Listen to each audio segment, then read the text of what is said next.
In this video, I'm going to show you how to download TikTok video without a watermark. So the first thing you want to do is you want to locate a TikTok to download and press on this arrow button right over here. And all you want to do is you want to go ahead and select on this option that says more.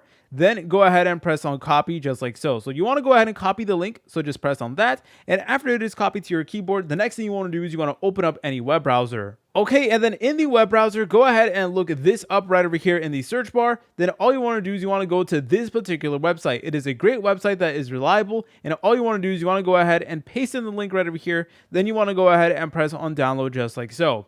And from here, please just wait for the website to actually load in really quickly. Okay, yep. Then you're going to get a bunch of options over here. So you can download it as a slide. You can download it as a video or MP3. I'm just going to go ahead and select on download as a video. So I'm just going to go ahead and select on that and now just wait for it to convert. All right, there you go. It is now finished downloading, and go ahead and press on open. And as you're able to tell, it does not have a watermark, and we are easily able to go ahead and download it just like that. If you guys found this video helpful, make sure to leave a like and subscribe. I'll see you in the next tutorial.